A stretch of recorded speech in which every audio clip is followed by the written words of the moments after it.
सभी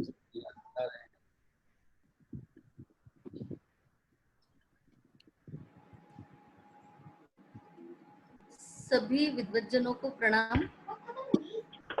academy of रोग निदान की तरफ से जो ये हमने व्याख्यान माला का आयोजन किया है, उसी कड़ी में आज परम आदरणीय श्री कृष्ण खांडेल सर का लेक्चर सत्व परीक्षा पे आज हम लोग सुनने जा रहे हैं।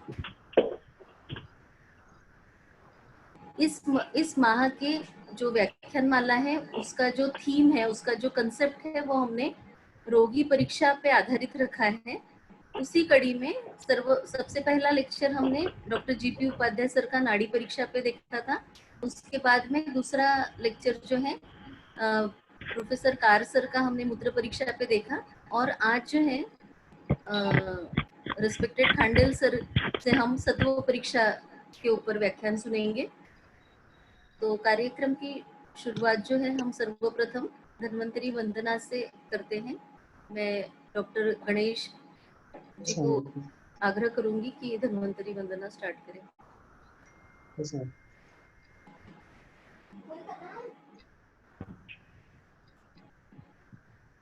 गणेश भाई, रिकॉर्डिंग की परमिशन दे दो ना आप हमें। हाँ सर।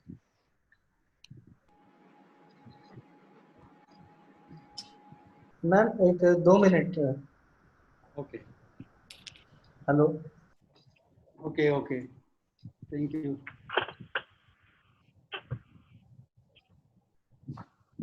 ओके, रिकॉर्डिंग हो रहा है। हाँ सर, हाँ सर।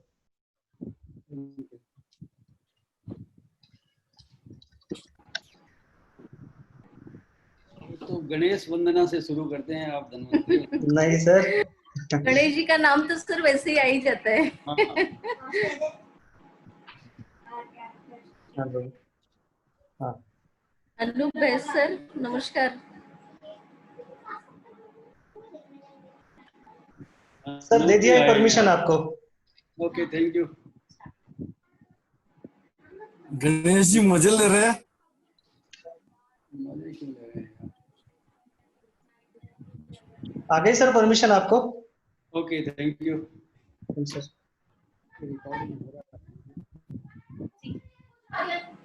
बेटा मेरा वो चालू है।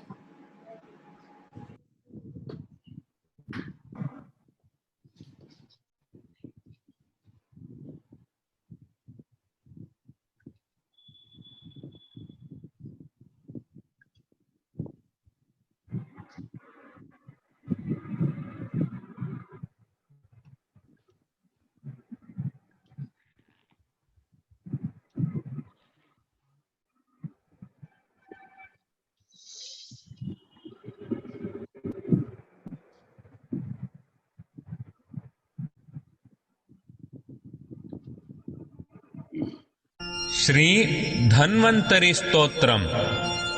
ओम शंखं चक्रं जलौकां दधदमृतघटं चारुदोर्भिश्चतुर्भिः सूक्ष्मस्वच्छातिहृद्यां शुक परिविलसन्मौलिमम्भोजनेत्रम् कालाम्भोदोज्ज्वलाङ्गम् कटितटविलसच्चारुपीताम्बराढ्यम् वन्दे धन्वन्तरिं तं निखिलगदवनप्रौढदावाग्निलीलम्।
हेलो।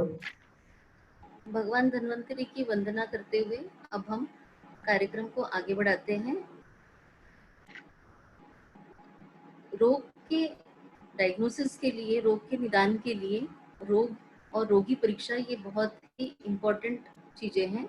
और रोगी परीक्षा करते समय, रोगी परीक्षा हमने पिछले बार भी देखा था कि बहुत सारी बताई है आचार्यों ने, त्रिविध, पंचविध, षड्विध, अष्टविध, दशविध। तो अष्टविध और दशविध का कुछ ज्यादा इम्पोर्टेंस है। और रोगी परीक्षा में रोगी बल को देखने के लिए खास करके जो है इन परीक्षाओं का हम उपयोग करते हैं। तो रोगी बल परीक्षा में जो दशविध परीक्षा हम करते हैं, तो न केवल रोगी के शारीरिक बल बल्कि रोगी के मानसिक बल की परीक्षा भी उतनी ही इम्पोर्टेंट है। रोगी का मनोबल अगर अच्छा होगा तो वो जल्दी रोग को जो है दूर करने में मदद होगी। तो ऐसे ही रोगी के मानसिक बल की परीक्षण करने के लिए हमें सत्व परीक्षा की आवश्यकता है। और उस सत्व परीक्षा को किस तरह से करना चाहिए, उसका इम्प्लीमेंटेशन किस तरह से होना चाहिए, उसको प्रैक्टिस में किस तरह से हमें देखना चाहिए, और रोगी पे हमें सत्व की परीक्षा कैसी करनी है, उसका बल, सत्व बल कैसे देखना है, मनोबल कैसे देखना है, तो इसके बारे में हम आज जानेंगे प्रोफेसर परम आदरणीय श्री कृष्ण शर्मा खांडेल सर से। सर के बारे में कुछ बताना, सर का परिचय देना, मतलब जैसे सर का नाम है श्री कृष्ण, एक विराट नाम है, ऐसे ही सर का जो व्यक्तित्व है वो भी विराट स्वरूप का है। सर का जब मैं बायोडाटा पढ़ रही थी तो इतना विराट व्यक्तित्व है सर का कि सर के नाम, काम और ज्ञान का जो है हम सभी बहुत अच्छे से जानते हैं। एक संक्षिप्त परिचय फिर भी मैं सर का देना चाहूंगी। सर ने अपनी बीएमएस, एमडी और पीएचडी की पढ़ाई राजस्थान यूनिवर्सिटी जयपुर से की है। और सर बीएमएस और एमडी दोनों में ही गोल्ड मेडलिस्ट रहे हैं। सर ने अपना जो टीचिंग कैरियर है वो एनआईए जयपुर का मोस्टली रहा है। और करीब 35 वर्ष से ऊपर जो है सर का एक्सपीरियंस, टीचिंग में एक्सपीरियंस रहा है। प्रेजेंटली जो है सर आरोग्य लक्ष्मी क्लिनिक में जो है चीफ कंसल्टेंट फिजिशियन और सीईओ के पद पे जो है अपनी सेवाएं दे रहे हैं।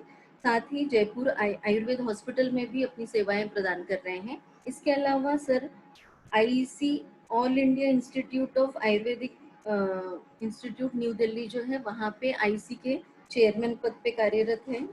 सीसीआरएस में भी सर चेयरमैन है, एससीजी में। इसके अलावा मेंबर है मेडिसिनल प्लांट बोर्ड राजस्थान के। इसके अलावा डायग्नोस्टिक क्लिनिकल प्रोटोकॉल विभिन्न रोगों के लिए सीसीआरएस के द्वारा जो है उसमें भी सर मेंबर है। इसके अलावा सुपर कंसल्टेंट है जीवा हेल्थ केयर हॉस्पिटल में, एडवाइजर है जीवा हेल्थ केयर सेंटर में साइंटिफिक कमिटी में। तो इस तरह से जो है सर बहुत सारे जगह आज भी पोस्ट रिटायरमेंट भी कार्यरत हैं और बहुत ही एनर्जी के साथ कार्यरत हैं।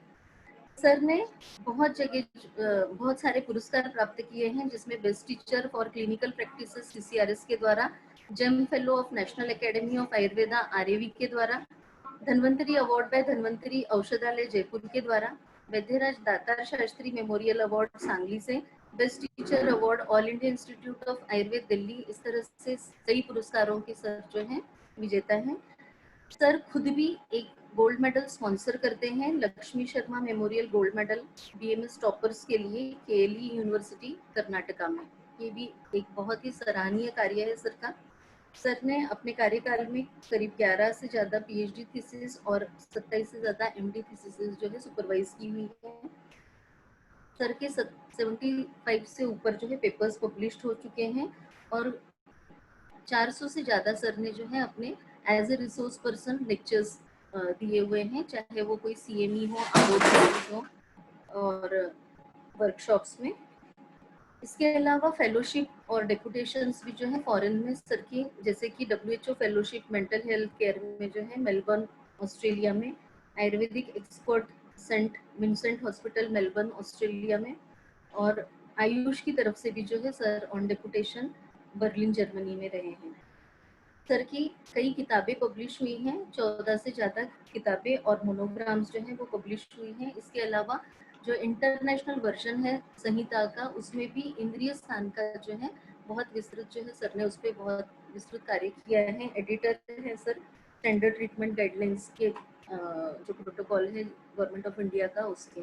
तो ऐसे जो विराट व्यक्तित्व वाले जो हमारे बीच आज हमारे एक शिक्षक, एक बहुत अच्छे चिकित्सक डॉक्टर श्री कृष्ण खांडल सर उपस्थित हैं। अब हम उनके मुख से सत्व परीक्षा पे व्याख्यान सुनना चाहेंगे। सर आप आमंत्रित, सादर आमंत्रित। नमस्कार दीप्ति जी, आपके बहुत विस्तार से आपने हमारा परिचय दे दिया, लेकिन परिचय तो अभी आप सब लोग जान जाएंगे जब हम विषय को प्रस्तुत करेंगे। दरअसल ऐसी कुछ बात नहीं है, कोई भी आदमी इतना सुपीरियर और इंफीरियर कुछ नहीं है। हम सब एक रोग निदान फैमिली के सदस्य हैं और ये रोग निदान फैमिली में मुझे अपना कंट्रीब्यूशन देने में बहुत गौरव और प्रसन्नता का अनुभव हो रहा है। बड़ी बात यह है कि हम लोग सब मिलकर के पूरे होते हैं। कोई भी आदमी, कोई भी व्यक्ति, कोई भी विद्वान जो है वो अपने आप में इतना कंप्लीट नहीं है, क्योंकि ये सब्जेक्ट इतना विस्तार वाला सब्जेक्ट है रोग निदान, कि जिसके हम बहुत सारे सेगमेंट करें तो कुछ लोग उस पर्टिकुलर फील्ड में अपनी एक्सपर्टाइज कर सकते हैं।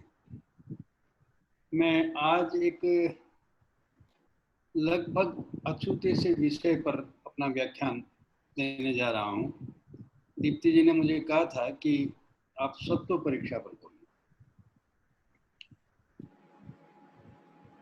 10वीं परीक्षाएं हमारे छात्र करते हैं, आतुर बल ज्ञान करते हैं, लेकिन आचार्य जहाँ विमान स्थान में सत्व परीक्षा की बात करते हैं, उससे पहले निदान स्थान में जो 8वां अध्याय है अपस्मार निदान का, उसमें कुछ अपेंडिक्स में उन्होंने बताया कि देहेंद्रिय बल चेतसाम की परीक्षा करनी चाहिए। देह बल, इंद्रिय बल और अग्नि बल और चेतस बल।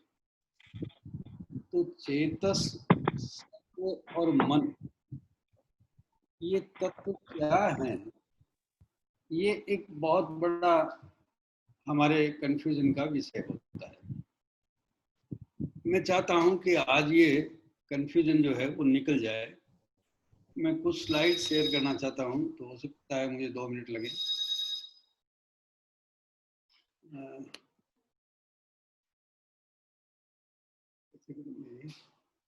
स्लाइड तो ले लिया हमने।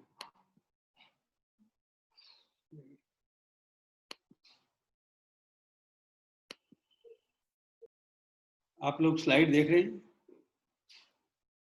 Hello hello. हाँ सर, देख रहे हैं, स्लाइड देख रहे हैं।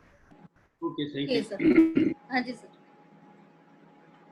तो परीक्षा के लिए कंसेप्चुअली हम बहुत विचार कर सकते हैं, लेकिन इस टेक्स्ट को प्रैक्टिस में ले जाने के लिए हमें वहां तक विचार करना चाहिए, वो अधिकतर नहीं करते। मेरा आग्रह ये है आप सब लोग रोग निदानिकों से कि जो भी वो जब तक प्रैक्टिस में नहीं आएगा तब तक वो पूरी तरह से अंडरस्टैंड नहीं कर पाएंगे। मैं 1995 से इस सब्जेक्ट में जबरदस्ती पुश कर दिया गया और WHO की एक फेलोशिप मुझे मेंटल हेल्थ में दे दी, क्योंकि और किसी सब्जेक्ट के लिए उस साल कोई वैकेंसी थी नहीं। तो मुझे पहली बार ऐसा एहसास हुआ कि ये इस सब्जेक्ट में मैं क्या कर पाऊंगा, लेकिन मेरे डायरेक्टर ने कहा कि नहीं, तैयार करो। अब तैयार करने के लिए मैंने जैसा भी है, तो ये करीब 25 साल हो गए हैं इस सब्जेक्ट को तैयारी कर रहा हूँ अभी मैं, और आपके सामने जितना प्रिपेयर कर पाया हूँ उतना रखूंगा, और आप सब लोग इसको और आगे ले जाएं, ये मेरी विनती है। सत्व परीक्षा से हमारा जो परीक्षा वस्तु है वो क्या है? परीक्षा उसकी की जा सकती है कि जिसको हम भौतिक रूप से, रासायनिक रूप से या फिजियोलॉजिकली, फंक्शनली उसको मेजर कर सके। अदरवाइज परीक्षा करना बहुत मुश्किल होता है। किसी कंसेप्ट की परीक्षा करने की बजाय कंसेप्ट को तो मान लेना पड़ता है। देखिए, believing is the first process for the knowing. आप आप्तोपदेश को मानिए और फिर उसको प्रत्यक्ष कीजिए। अगर आप्तोपदेश नहीं मानते हैं तत्र ज्ञानवताम ही द्विविधा परीक्षा। जो ज्ञानवान नहीं है या ज्ञान है लेकिन उसको मान नहीं रहे हैं, उनके लिए बाकी दो परीक्षाओं का कोई अभिप्राय नहीं है। मेरा स्पष्ट दृष्टिकोण है कि आप्तोपदेश पहला कंडीशन है, पहली शर्त है कि आप उस आप्तोपदेश को माने। और आप्तोपदेश में सत्व के बारे में जो कुछ लिखा गया है उसको आप केवल हेडिंग से नहीं पढ़े। हमारी प्रॉब्लम क्या है कि our most of our syllabus and examination system is based on the headings. अगर हमारे बच्चे ने हेडिंग्स तैयार कर लिए, कुछ श्लोक याद कर लिए, तो हम डिस्टिंक्शन दे देंगे उसको। लेकिन हेडिंग से आगे जाने का जो प्रोसेस है वो लगभग कई वर्षों से बंद है। What is beyond the headings, what is in between the lines, और जो किसी ने एक्सपीरियंस किया है उसका क्या एडिशन है उसमें, ये हमें जानना पड़ेगा। तो हम वहां तक पहुंच सकते हैं। जो ज्ञेय है वो तब जाना जा सकता है कि जब हेडिंग्स के बाद में पढ़े। हेडिंग्स तो केवल हमें एक इंडेक्स देते हैं। We are just indexing in syllabus and we are, बस छात्र भी उसको रट लेते हैं और हम उससे संतुष्ट हो जाते हैं। ऐसा नहीं होना चाहिए। सत्व क्या है ये पहले आप्तोपदेश से लेते हैं। अब वहां पर आप अगर 8वें अध्याय में, सूत्र स्थान चरक के 8वें अध्याय में देखेंगे तो वहां सत्व नाम से ये 3 चीजें हैं। अतीन्द्रियम पुनर्मनः, सत्व संज्ञकम चेतः इत्याहुरेति। सर इसको स्लाइड व्यू कर दीजिए सर। सर स्लाइड व्यू में कर दीजिए। ओके, कैसे करते हैं यार? व्यू में करते हैं।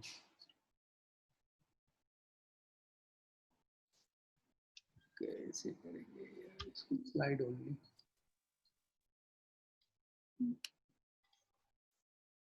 ओके, हो गया? Okay, thank you. अतीन्द्रियम पुनर्मनः सत्व संज्ञकम चेतः इत्याहुरेति। देखिए, ये एक ही तत्व है। इस तत्व के 3 उपांग है और उन तीनों का फंक्शनिंग डिफरेंट है। और हमें जिसकी परीक्षा करना है वो तत्व मन नहीं है, क्योंकि मन जो है उसको तो वर्षों से बहुत योगी जन भी साध रहे हैं और वो साधना में आता नहीं। साधना का सबसे बड़ा हिंडरेंस जो है वो मन है। तो आचार्य चरक ने जो प्रैक्टिसेबल पार्ट है उसको सत्व कहा, जिसका भौतिक स्वरूप है उसको सत्व कहा। अगर हम करते हैं तो मन भी, लेकिन मन का जो स्वरूप तत्व है, मनी है वो। अब आप आगे देखेंगे कि तदर्थ आत्म संपत आयत्त चेष्टम चेष्टा प्रत्ययभूतम इंद्रियाणाम। इंद्रियाएं क्यों चेष्टाएं करती हैं? इंद्रियाएं sensory organs are guarded, directed and employed by the मन। मन जो है वो उनको एम्प्लॉय करता है। मन उनके अर्थों को कैरी करता है, रिसीवर है। और रिसीव करने के बाद में वो जो डाटा, गैदर्ड डाटा इंद्रियां देती है उसको इंफॉर्मेशन में कन्वर्ट करता है। तो इंफॉर्मेशन में कन्वर्ट करने के लिए उसके पास 5 साधन हैं। चिंत्य, विचार्य, ऊह्य, ध्येय और संकल्प। तो वो उसको कंसीडरेशन में लाता है, उसको फोकस करता है। हमारे पास इंद्रियां जो है वो ह्यूज सब्जेक्ट जो ले जाती है, बहुत ह्यूज डाटा होता है, लेकिन हमारा पर्पज क्या है, किस इंफॉर्मेशन को हमें फोकस करना है, ये चिंत्य एक काम है। जब चिंत्य है तो उसमें फर्दर कंसीडरेशन मैं अभी बताऊंगा आपको आगे, और ये आगे की प्रक्रिया है। अब एक बात और, यही इसी स्लाइड पर रहते हैं अभी हम, वो कहते हैं कि तस्य नासास्तु नासोस्ति धार्यत हृदयास्थितम, वो हृदय में रहता है और उसके नाश से सब चीजों का नाश हो जाता है। देह बल है, अग्नि बल है, लेकिन चेतस बल या मनोबल नहीं है, तो बाकी सब बल अर्थहीन हो जाते हैं, निर्बल हो जाते हैं। ये इसका अभिप्राय केवल इतना सा है कि वो जो मन का बल है, हम देखते हैं बहुत सारे एंजाइटी, डिप्रेशन और स्ट्रेस और बहुत सारे मेंटल पेशेंट्स को, उनमें कोई शारीरिक बल की या अग्नि के बल की कोई कमी नहीं होती है, लेकिन उनमें जो बल तत्व है, जिसको हम फोर्स कहते हैं, जिसको हम फिजियोलॉजिकल वाइटल पावर कहते हैं, वो मन है। और ये आचार्य को बड़ा स्पष्ट था, और ये सूत्र स्थान 30 में बताया गया है कि जिसके नाश होने से सब कुछ नष्ट हो जाएगा और वो हृदय में स्थित होता है। और वो कैसे रहता है, उसका स्वरूप क्या है कि यत् शरीर रस स्नेह, शरीर रस स्नेह मतलब वो मक्खन है। इस पूरे शरीर के जो बायो फ्लूइड्स है, उनका स्नेह भाग है। उनको मथन करके यदि हम कोई एक तत्व बना सकते हैं, कोई एक घृत बना सकते हैं, तो वो शरीर धातु साराणाम सारा इति सत्वम विशुद्धतरो धातु उच्यते। और ये आचार्य कहते हैं शरीर रस स्नेह इति शरीर सार सारम, शरीर के सार का भी सार, मतलब ये नवनीत है, ये घृत है, जो बॉडी टिश्यूज की क्वालिटी का ultimate optimum quality of body tissue है। ये बिल्कुल भौतिक स्वरूप का है। और इसीलिए हमने 8 प्रकार के सार बताए। तो सब धातुएं अपनी अपनी उत्तम क्वालिटी को उत्पन्न पहुंचती हैं। रस जो है वो रस सारता को, रस धात्वोज को प्राप्त होता है। रक्त जो है वो रक्त धात्वोज को प्राप्त होता है। और आगे जाकर के वो सारे 7 बिंदु 8वें बिंदु को तृप्त करते हैं। वो 8वां बिंदु है सत्व, सत्व सारता। अब एक एग्जाम्पल छोटा सा समझ लीजिए इसको। एक क्लास है, एक क्लास को रेगुलेट करना, एक एक छात्र को रेगुलेट करना उस पूरे स्कूल ऑर्गेनाइजेशन के लिए पॉसिबल नहीं होता। तो वो क्लास में जो सबसे ज्यादा मेरिटोरियस स्टूडेंट होता है, कई बार बदमाशों को भी कर देते हैं, लेकिन मेरिटोरियस जो स्टूडेंट उसको क्लास का मॉनिटर बना देते हैं। और वो जो मॉनिटर है उसकी एक रेस्पॉन्सिबिलिटी है कि वो अपनी क्लास को टीचर की एब्सेंस में या टीचर आने के बाद में भी अगर कोई डिसिप्लिन नहीं है तो उसको डिसिप्लिन में करे। फिर एक स्कूल का मॉनिटर बना देते हैं, जो सारी क्लास मॉनिटर्स अपने स्कूल मॉनिटर को क्या है रिपोर्टिंग करते हैं। और उस स्कूल मॉनिटर की ये कैपेसिटी है कि वो स्कूल के प्रिंसिपल को पूरे स्कूल की रिपोर्टिंग करता है। तो बिल्कुल ऐसा ही सिस्टम है।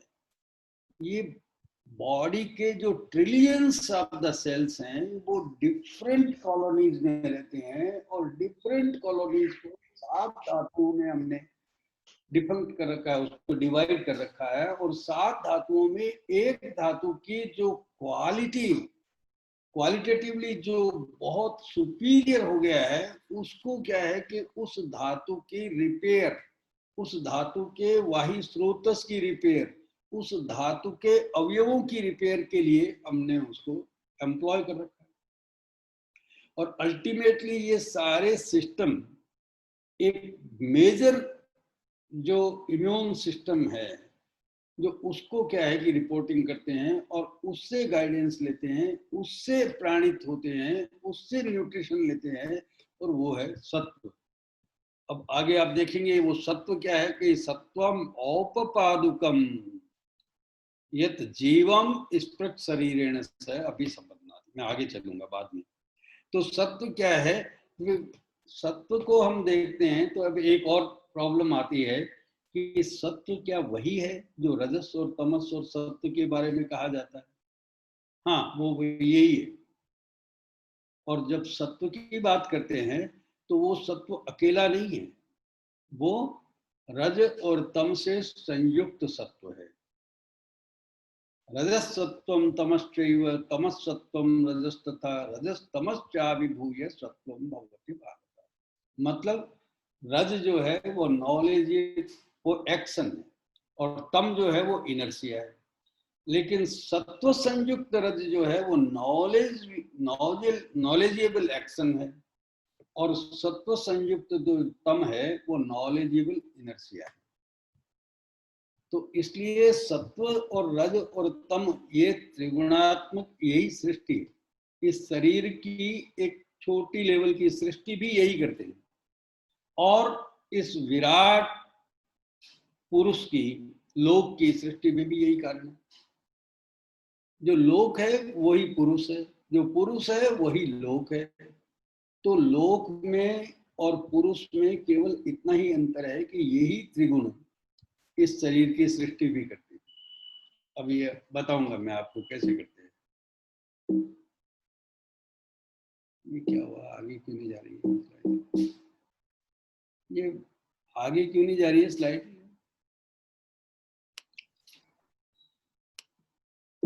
सर हाँ,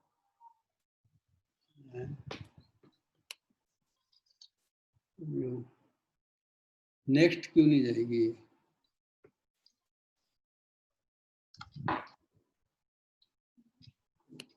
स्लाइड ओनली तो किया मैंने, लेकिन स्लाइड जो है वो नेक्स्ट स्लाइड की तरफ नहीं जा रही है। नहीं उसमें मत जाइए।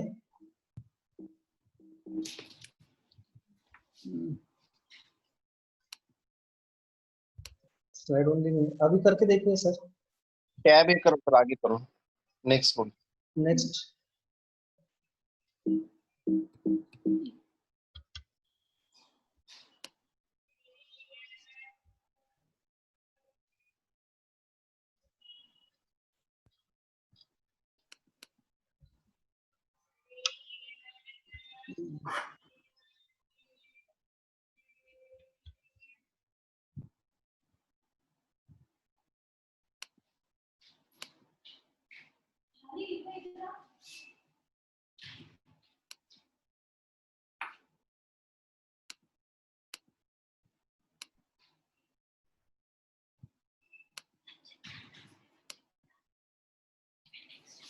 स्लाइड नेक्स्ट क्यों नहीं जा रही है?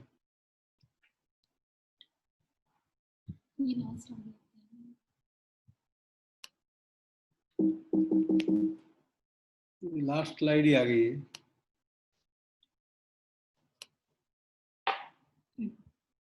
ओके,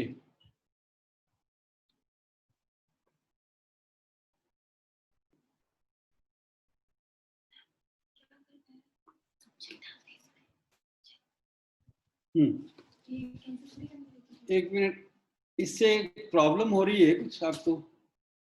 तो मैं स्लाइड का फुल व्यू बताऊंगा आपको। नहीं सर, ठीक है सर, ऐसे रहने दीजिए आप, फिर आपको आगे बढ़ने में मुश्किल होगी। ऐसे रहने दीजिए सर। ये सार जो है, ये जो सत्व है, इसका फर्स्ट,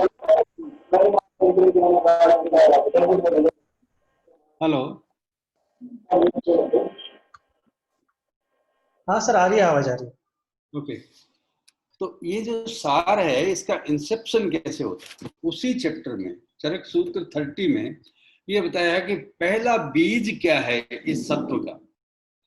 यत् सारमादौ गर्भस्य यत्तद् गर्भरसाद्रसः संवर्तमानं हृदयं समाविशति यत्। सत्वोदय कब होता है?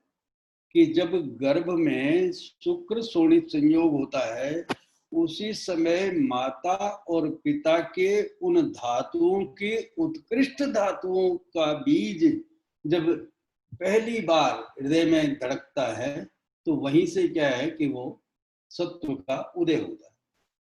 उस सेल का जो कॉन्स्टिट्यूशन है, उसका पहला कॉन्स्टिट्यूशन ही माता पिता का सार भाव है। तो सत्व जो है वो वहीं से आता है।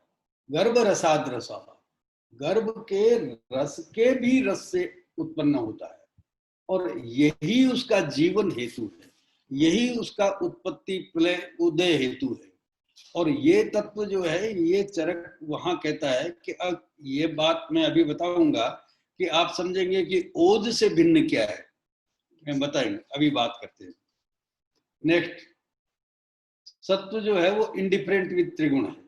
क्यों? कि त्रिविधम खलु सत्वम, सत्व ही 3 प्रकार का है। सत्व जो है उसको आप अकेला सत्व नहीं समझे, सत्व ही 3 प्रकार का है, शुद्धम, राजसम और तामसम। जो शुद्ध है वो क्या है कि जिसको आप कह रहे हैं ना वो सत्व, वो तत्व है। और राजस और तामस जो है वो दोषांश और मोहांश के कारण से दुष्ट होते हैं।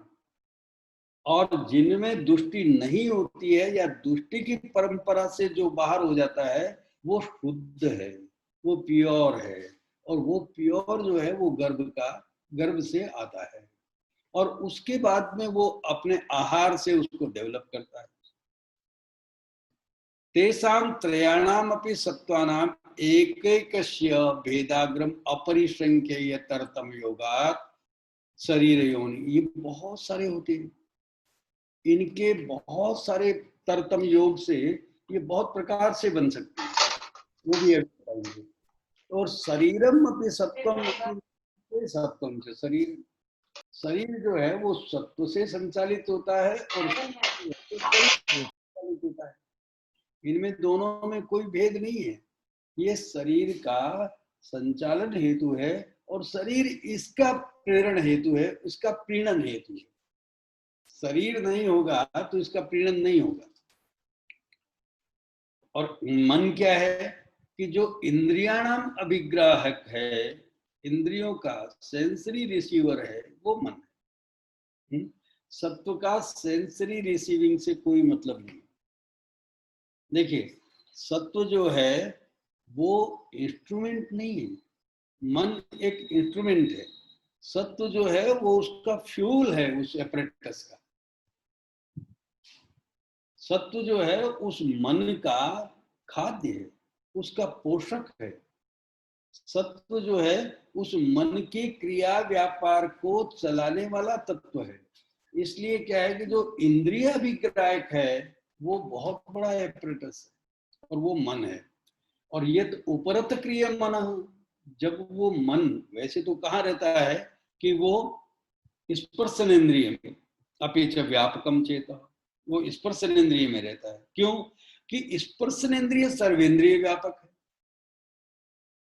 है। स्पर्शनेन्द्रिय जो है, ये आप सूत्र स्थान 11th देखें तो स्पर्शनेन्द्रिय से सर्वेंद्रिय व्यापकम, स्पर्शनेन्द्रिय जो है वो सभी इंद्रियों में व्यापक है। देखिए, फर्स्ट कनेक्शन जो है वो हमें स्पर्श से हो। अभी और आगे इस स्पर्श विज्ञान की बात करेंगे तो ये स्पर्श विज्ञान की बात 5 जगह कही है चरक में। पहला सूत्र स्थान 11 में, उसके बाद में फिर सूत्र स्थान 30 में, धारयत स्पर्श विज्ञानम यदि तत् स्पर्श विज्ञानम। सारा साइंस ही टच साइंस है। आपने बिल्डिंग बना लिया, आपने घर बना लिया, बहुत अच्छा बना लिया, बहुत सारे इंस्ट्रूमेंट डाल दिए, है ना, लाइट फिटिंग, बिजली की फिटिंग, पानी की फिटिंग सब हो गई, लेकिन आप बिजली बना नहीं सकते। आप घर बना सकते हो, आपको उसके लिए कनेक्शन लेना पड़ेगा।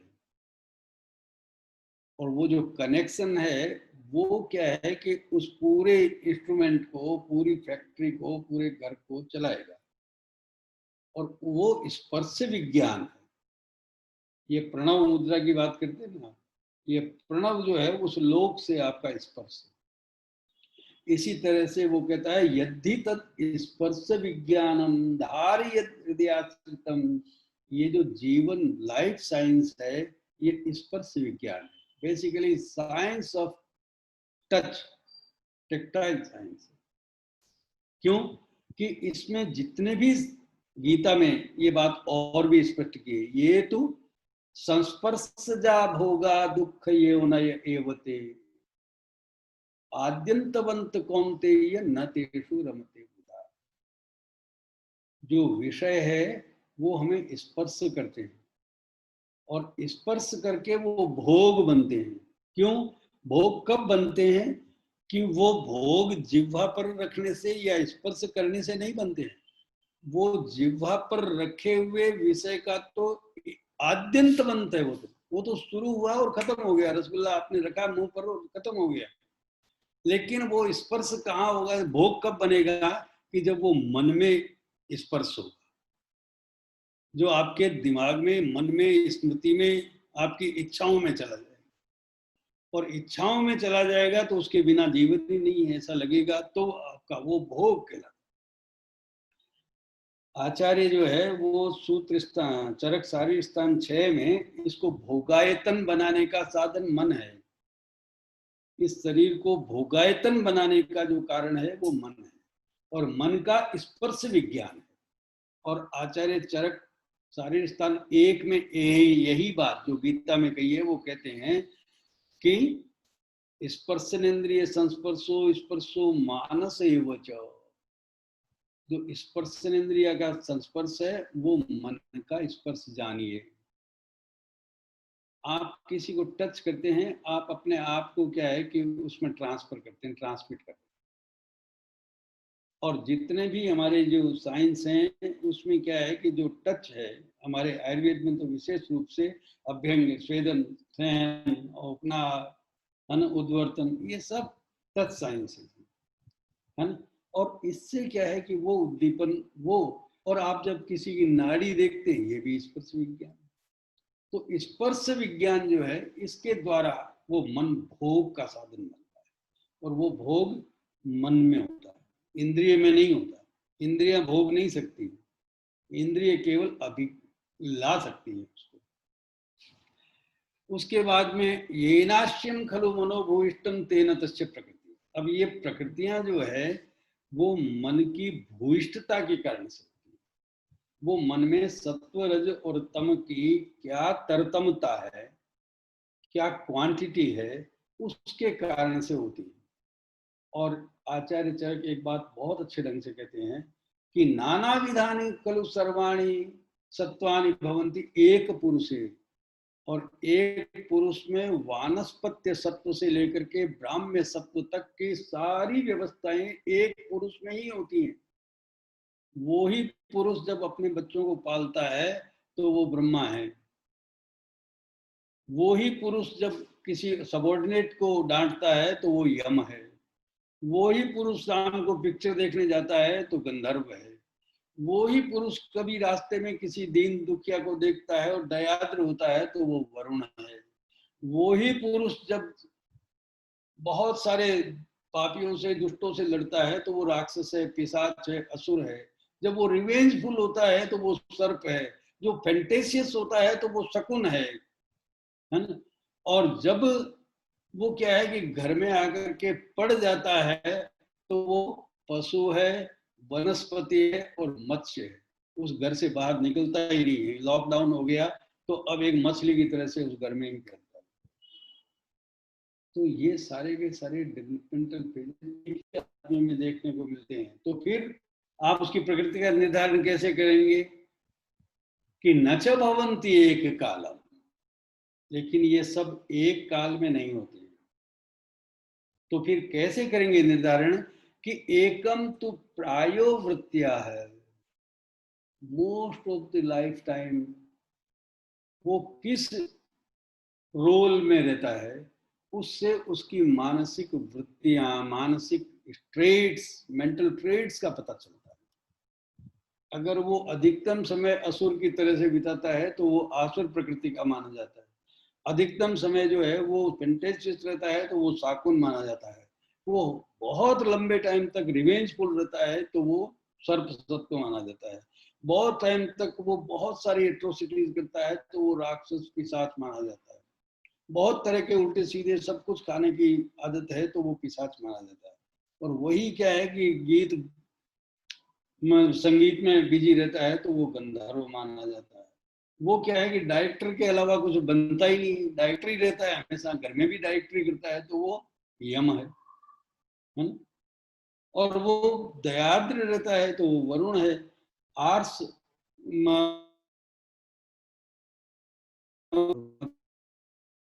तत्व को जान गया। तो एकम तो प्रायो वृत्त्या है, तो ये आपका परीक्षा साधन है। तो what is your patient, eight which level he is, basically ये डेवलपमेंटल फेजेस। और इन डेवलपमेंटल फेजेस में पेशेंट में ये देखना है कि पेशेंट जो आया है वो अभी किस स्टेज पे है, और जिस स्टेज पर है वो उसका सत्व, ये रज और तम नहीं, सत्व निर्धारित करता है। सत्व जो है वो कितना शुद्ध है और कितना अशुद्ध है, कितना मोहग्रस्त है और कितना रोषग्रस्त है।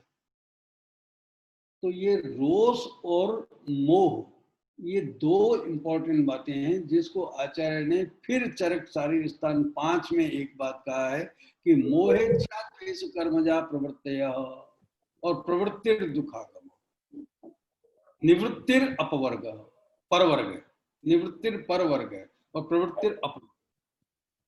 और निवृत्ति के साधन बताए, प्रवृत्ति का दुख का कारण बताया। तो ये सारी चीजें आपको एक साथ मैं बता रहा हूं, थोड़ा कंफ्यूजन हो। अब ये मन की वो अतीन्द्रिय है तो उसके लिए ज्यादा चिंता ही नहीं करनी है, उसको मन को साधना ही नहीं है। आचार्य चरक कहते हैं कि प्रैक्टिस के लिए मन जो है वो बहुत अच्छा विषय नहीं, और इसमें बहुत सारे लोग कर रहे हैं। क्यों कि मन का नियंत्रण वायु के द्वारा हो जाएगा, वायु का चिकित्सा करो, क्योंकि वायु नियंता प्रणेता च मानस है। जब मन को साधना है तो आप वायु की साधना करो। चिंतन विचारण हुआ ध्येय संकल्प जो करना है तो वायु की साधना करो, क्योंकि ये वायु ही उसका नियंत्रण, नियमन और प्रणयन करता है। और चिंतन अनवस्थित चित्तत्व ये वायु का लक्षण है। तो मन को साधने के लिए वायु की चिकित्सा, लेकिन सत्व बिल्कुल अलग चीज है। सत्व वायु के साधने से नहीं साधन सद सकता है, वो तो क्वालिटी ऑफ टिश्यू है। और आगे जाएंगे, ये मन की एक और प्रॉब्लम है कि मन में आप दूसरा अध्याय देखेंगे तो मन तो क्या है कि देहांतर गमन करता है, और देहांतर गमन करने के कारण से उसमें पूर्व और अतीत काल की स्मृतियां रहती है। इसलिए क्या है कि वो जाति स्मर वहां पर बताया है 6ठे अध्याय में कि जाति स्मर जो है वो पुरुष, उसकी एक स्टाइल होती है। वो क्या है कि वो जाति स्मर क्यों होता है, क्योंकि मनोजवो देह मुपेति देहात्, मन जो है वो देह से देहांतर गमन करता है, लेकिन सत्व नहीं करता। सत्व जो है वो जब मन होगा तब उसको केवल नरिश करेगा। तो इसलिए अचेतनम क्रियावच्च मनसश्चेतयिता, जो आत्मा अचेतन है, जो चेतन है लेकिन वो क्रियावान नहीं है, लेकिन मन उसको क्रियावान बनाता है। सत्व क्या है कि सत्व is a switch between the current and bulb. जीव और ब्रह्म, इन दोनों के बीच का एक स्विच है।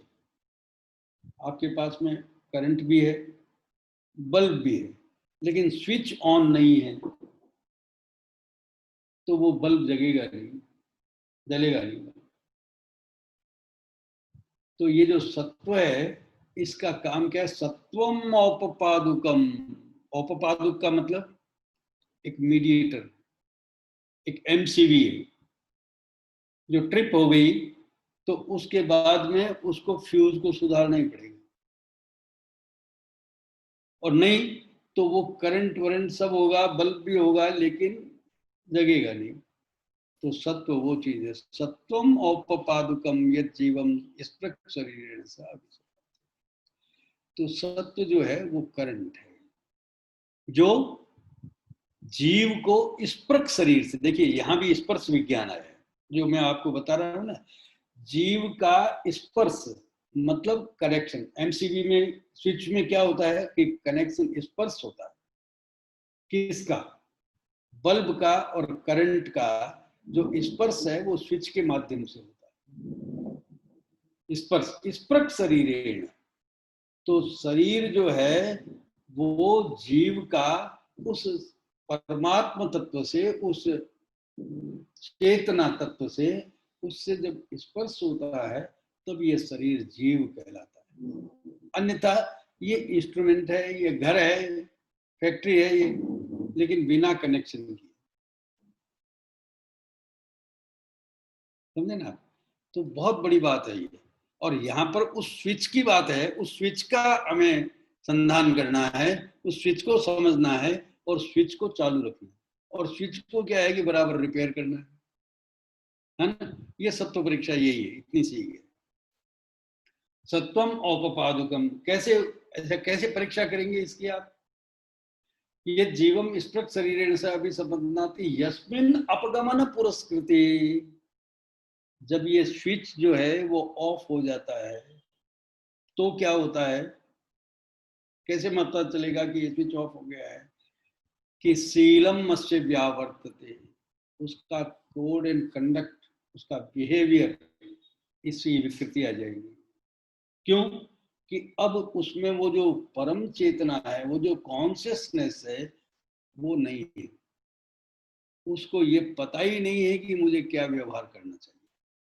और आचार्य चरक तो उन्माद में यही बात बताते हैं, यही 8 तत्व हैं जिनकी विभ्रम होते हैं तो उससे उन्माद होता है। तो शीलम अस्य व्यावर्तते भक्तिर विपर्यस्ते, उसकी इच्छा और द्वेष जो है वो विपरीत हो जाती है। पहले उसकी इच्छाएं कुछ बनने की थी, अब तो वो कुएं में पड़ने की इच्छाएं कर रहा है, अब तो सुसाइड करने की इच्छाएं कर रहा है। पहले उसको बहुत सारे लोगों से द्वेष था, अब उनका परम मित्र बन रहा है। तो भक्तिर विपर्यस्ते सर्वेंद्रियाणि, जो सेंसरी सिस्टम है वो भी क्या है कि सुनता है, देखता है, सूंघता है, लेकिन उसका डाटा गैदर नहीं करता कि आपने देखा कि नहीं, मैंने नहीं देखा, तो तुम थे वहां पर कि मैं क्या यही करता रहूंगा? क्या मैं क्यों देखूंगा, मेरे को क्या लेने देना है? तो ये इंद्रियाणि उपतप्यन्ते बलम ही, बल का हानि होती है। कौन सा? मानस बल, चेतस बल, इंद्रिय बल भी और शरीर बल भी और अग्नि बल भी अल्टीमेटली। यस्मात् व्याधय आप्यन्ते आप्यायन्ते, और जितनी व्याधियां जो नहीं होती थी पहले, उन सब का पोषण हो रहा है, आप्यायन हो रहा है। यस्मात् हीन प्राणांजहाति, देखिए ये दृश्य नाशास्तु नाशोस्ति, जिसके नाश से शरीर का नाश हो सकता है, प्राण का नाश हो सकता है। क्यों? कि यत् शरीर रस स्नेह प्राण तत्र प्रतिष्ठिता, the seat of life is शरीर रस स्नेह।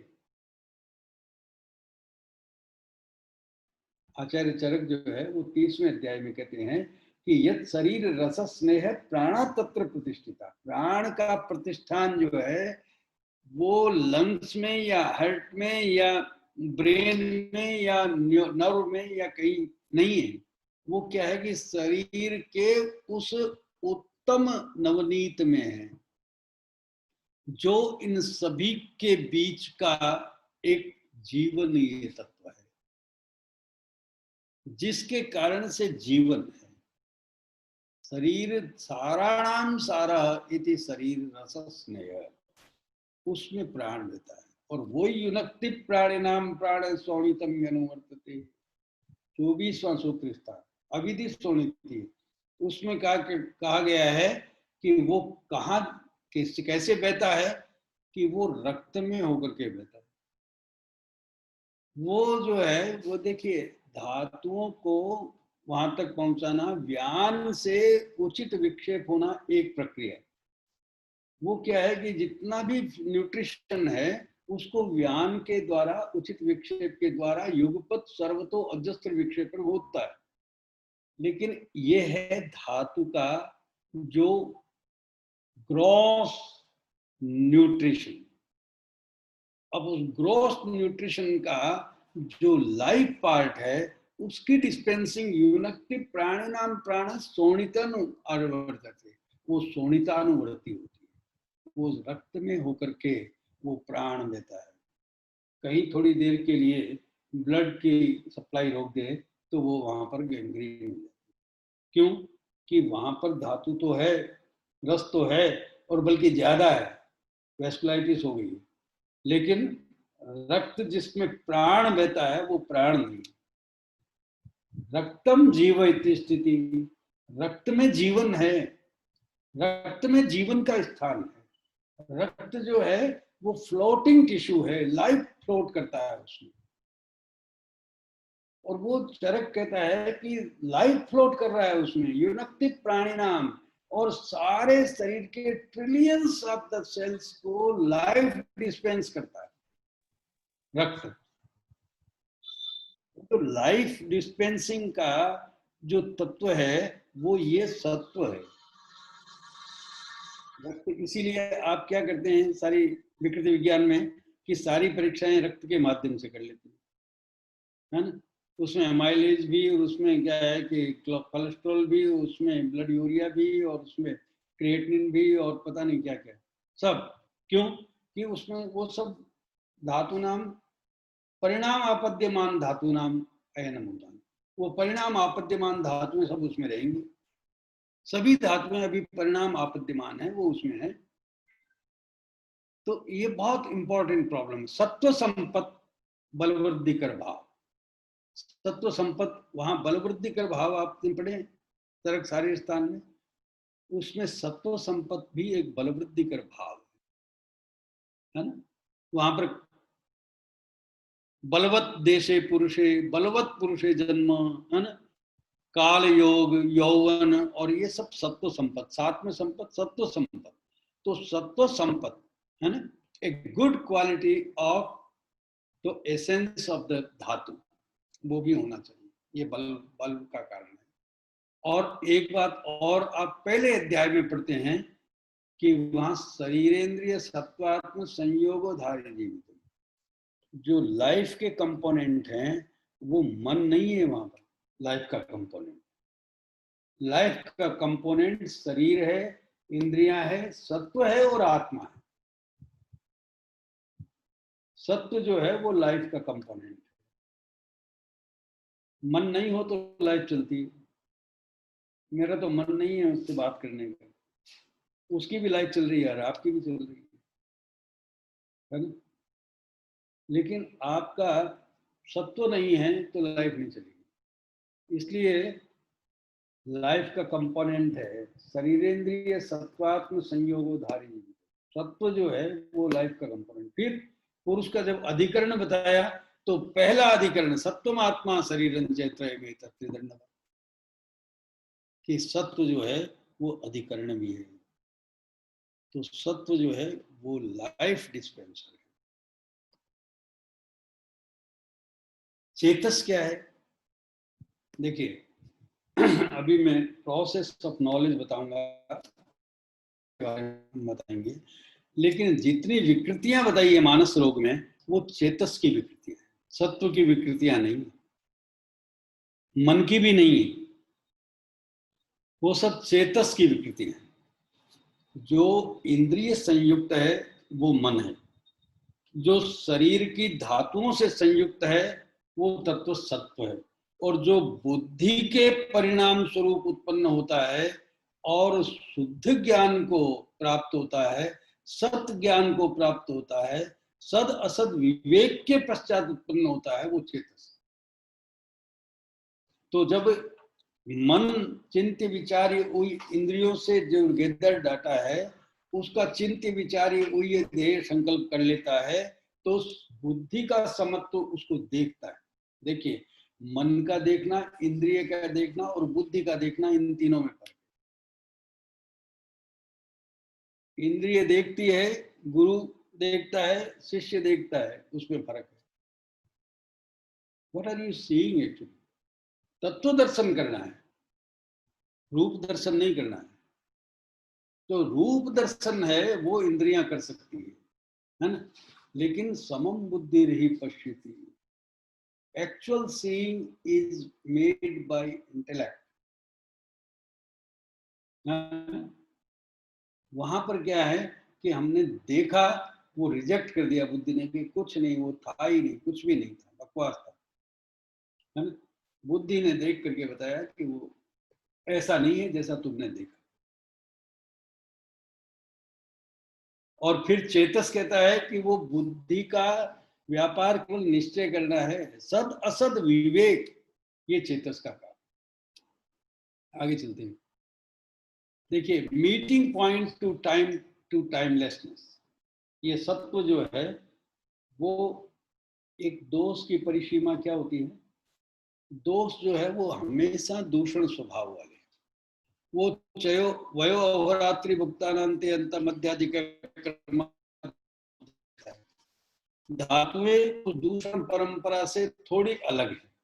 धातुओं का दूषण सहज रूप से नहीं होता है, कम से कम वयो अहोरात्रि भुक्तानांते अंत मध्याधिक कर्मात नहीं होता है। लेकिन जब भी दोष उसमें एंटर हो जाता है तब वो दुष्ट हो जाती है, समूर्छना होती है तब वो दुष्ट हो जाती है। लेकिन सत्व वो दुष्ट नहीं होता है, वो समूर्छना होने के बाद भी वो सत्व बना रहता है। समूर्छना होने से उस दूषण की ऑर्बिट में नहीं, उसका एंट्री नहीं, तो वो टाइम को टाइमलेसनेस में कन्वर्ट करता है, वो अनंत काल तक शुद्ध सत्व रहता है।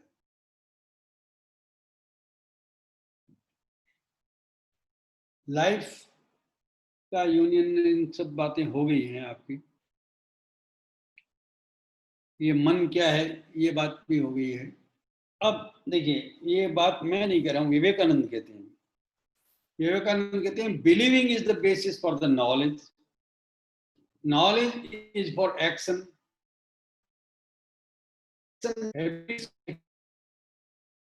डेस्टिनी। तो मन आवश्यक है, क्यों कि मन्यते ही थी मन, जानने के लिए मानना पड़ेगा। अगर आप जानते नहीं हैं, मानते नहीं हैं, तो जान तो सकते ही नहीं। तो मन की आवश्यकता है, क्योंकि मन जो है वो मानने का व्यापार है, मन्यते ही थी मन।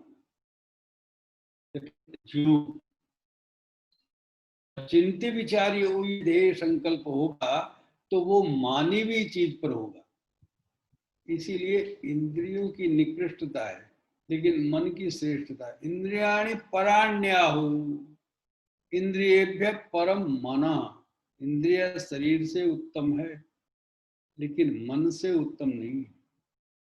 इंद्रियेभ्य परम मना, मनसस्तु परा बुद्धि, बुद्धे परतस्तु सह, सह कौन? वो चेतस, वो आत्मा, वो चिति, वो चित। तो ये सब सीक्वेंस है। तो believing is the basis for the knowledge, knowledge is for action, action makes the habits and habits make the character and character makes the destiny, प्रारब्ध बना। आयुर्वेद ये कहता है कि इंद्रिय के दस्त उस सेलिब्रेशन से रेगुलेट थॉट्स का रेगुलेशन। कितना विचार करेंगे हम, जितना विचार करने की हमारी क्षमता है, जो हमारे लायक है उसका विचार करेंगे, जो हमारी एबिलिटी है, जो हमारे काम का है, जो हित है, जो प्रिय है, जो नित्य है, उसका विचार करेंगे। विचार्यम सर्कमस्पेक्शन, उसके लिए बहुत सारे सर्कमस्टांसेस हैं। देखिए, कोई भी वस्तु इंद्रियां तो देखती हैं, इंद्रियां सर्कमस्टांसेस नहीं देखती, है ना। किस सर्कमस्टांसेस में क्या काम किया है, ये विचारण है ना। जो भी तत्व आया है थॉट में, उसके आसपास क्या परिस्थितियां हैं, उनकी सर्कमस्टांसेस क्या है, जो सर्कमस्पेक्शन है वो विचारण है, लॉजिकल डिस्प्यूटेशन है, ओहियम कॉजिटेशन, लॉजिकल स्पेकुलेशन। अब उसका स्पेकुलेट करना कि ये हो सकता है, ये नहीं हो सकता, कम से कम ये तो नहीं है और इनमें से कुछ हो सकता है, ये हुआ है। ध्येयम कंटेम्पलेशन, स्पेकुलेटेड नोशन। अब हमने जो तय कर लिया है कि हाँ ये है, तो उसके लिए कन्विक्शन, कंसीव, पानी में रख दें इसको नीचे से, इसको नहीं नहीं। हेलो। तो नॉलेज प्रोसेसिंग 2, आचार्य कहते हैं समम बुद्धि ही पश्यति। वो इसको विवेकानंद, फ्रिज में रखना। आयुर्वेद क्या कहता है? आयुर्वेद कहता है समम बुद्धि ही पश्यति, इंटेलेक्ट बैलेंस होना चाहिए, है ना। बहुत सारे लोग बहुत सारी चीजें, बड़ी छोटी छोटी बातें नहीं जानते, है ना। क्यों? कि उनकी बुद्धि समत्व में नहीं है। आप क्लास में कितने लोगों को एक साथ, 50 लोगों को, 60 लोगों को पढ़ाते हैं, कितने लोग आपकी बात को समझते हैं? क्यों नहीं समझते हैं? कि उनकी बुद्धि का समत्व नहीं। निश्चय अभी के लिए का दूसरा काम ये है, निश्चय आत्मिका बुद्धि, है ना। बुद्धि जो है वो विषमाभिनिवेशो यो नित्यानित्य हिताय। इसमें क्या है कि अभिनिवेश करता है बुद्धि, अपना इन्वॉल्वमेंट करता है, नित्य अनित्य, हित अहित, प्रिय अप्रिय, इन सब में इन्वॉल्वमेंट करता है और फिर निश्चय करता है कि नहीं, it is good, it is useful, it is like, है ना। फिर व्यवसाय करता है। व्यवसाय का मतलब उसकी टेक्नोलॉजी डेवलप करता है, हाउ टू रेस्पॉन्स। अब मुझे करना क्या है, जो चीज ध्येय हो गया है, जो कन्विक्शन हो गया है, संकल्प हो गया है, तो अब मुझे करना कैसे है, ये टेक्नोलॉजी भी बुद्धि डेवलप करता है। बुद्धि ही व्यवसाय आत्मिका। फिर धृति क्या करता है कि नहीं, अभी करने का सही टाइम नहीं है, धृति रेस्ट्रेन करता है। नियमात्मिका, धृति ही नियमात्मिका, वो रेस्ट्रेन करता है कि no, this is not the right time to respond, है ना, और this is not the right way to respond, this much is not necessary. ये सब चीजें जो है वो धृति बताती है। स्मृति कहती है कि in what position you are, what should be your duties and what should be your विधि और निषेध। आप किस कुल में, किस जाति में, किस देश में कैसे पैदा हुए हैं और कितना आपने रास्ता तय किया है, आपके स्मरण में ये सब होना चाहिए कि at what position you are. तो आपको ये सब करना चाहिए या नहीं करना चाहिए, एक बार वो अपनी मेमोरी फाइल खोल करके देता है। उसके बाद सद असद विवेक होता है। उसके बाद में जितनी इंफॉर्मेशन है, जितना थॉट है, जितना थॉट मैच्योर हो गया है, कन्विक्शन में कन्वर्ट हो गया है, निश्चय में कन्वर्ट हो गया है, अफर्मेशन हो गया है, रेस्टोरेंट भी हमने देख लिया है, मेमोराइज करके हमने उसको फाइल को रीलोड भी कर दिया है, और हमने उसका और कोई रेक्टिफिकेशन करना था मेमोरी से, वो भी कर लिया है, फिर भी बहुत सारा असत्य है। इससे क्या लेना देना है? वो सद की विवेक कहता है कि नहीं, दिस मच इज यूजलेस। तदात्वे चानुबंधे च यस्य साद अशुभम फलम, ये सत्य है। सत्य क्या बताता है कि तात्कालिक रूप से ये सही है, लेकिन अनुबंध में सही नहीं। What you are doing now, it is really good, but for the time being you will feel sorry. अनुबंध में नहीं है सर। तो ये तादात्विक सुख और आनुबंधिक सुख, इसको सद असद विवेक, जो परम सुख है वो परम सत्य में, जो सत्य में है। असत जो है वो तादात्विक सुख तो असत भी देती है। तो ये बात विमान स्थान में फिर कही, 30 रोग विशेष विमान में, त्रिविध रोग विशेष विमान। फिर अब ये चेतस का काम है।